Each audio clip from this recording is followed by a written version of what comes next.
Looks like this is the secret spot where he's hiding his new love. Watching Ozan laughing and chatting with someone else, Isa was furious. Just then, she realized the taxi had left. She ran after it shouting loudly, which caught Ozan's attention. He ran over and demanded to know why Isa was following him again. Isa said she was just passing by on a walk, and asked what he was doing there. She said, "You know exactly what you're doing." Ozan snapped back, "What I'm doing here is none of your business." They started arguing again. Just then an elderly man stepped out. Turns out he was Ozan's mentor. Ozan visited him every year. The man said, "You must be Isa. Ozan talks about you all the time." He was devastated after the divorce. Isa said she knew that, but she had her reasons, and couldn't tell him. Ozan quietly opened the window, and listened in on their conversation.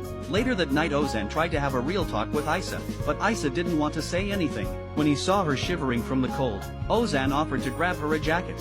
Isa said she already had one, then pulled it out of her bag. Ozan was shocked when he saw it. It was the same jacket that was in his hospital room when he woke up. He asked if Isa had visited him there. Isa finally admitted the truth. Ozan lost it. "Why would you do all that for me, and still lie to my face?" Isa didn't want to answer, but Ozan blocked her from leaving. aşık olmadığım bir adam için neden bütün bunları yapıyorsun? The CEO pulled the junior employee into his office. He said he couldn't take this kind of pressure anymore. He gently lifted her hair. His hand brushed softly across her cheek, and then he kissed her tenderly.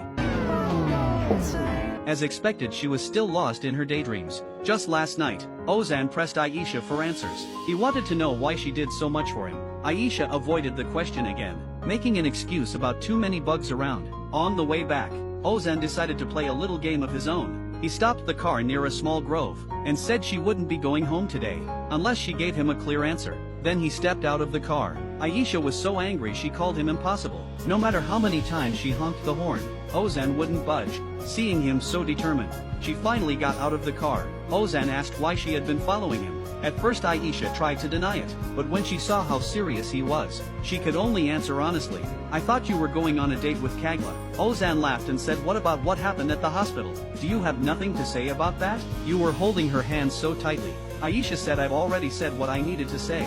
Can we go back now?" Ozan stopped her again, and asked very seriously, "If you don't love me, why are you still doing all this?" Aisha nervously explained, "You're the one being fake. You clearly said no office romances." Seeing her flustered response, Ozan couldn't help but smile. He had already gotten the answer he wanted. When they arrived home, Ozan wished her good night. Before leaving, he leaned back and called out to her, saying there was nothing between him and Kagla. They were just friends. Aisha said it didn't matter, but turned away with a smile she couldn't hide. Back at home, Aisha was still caught up in her happiness. Seeing her shy smile in the mirror, she scolded herself for being so silly. That night she had a strange dream.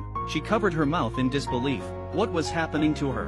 When she got to the office, Ozan asked her to come to his office. Aisha quickly made an excuse that she was too busy, and then hung up the phone, leaving Ozan completely puzzled. He decided to go to her department instead. From a distance Aisha saw him coming, and quickly hid. Ozan looked around, but didn't see her, so he just greeted her co-workers. Aisha used the chance to slip out another way. Ozan hurried after her, calling her name over and over, but she only walked faster. Ozan was speechless. He couldn't understand why she was avoiding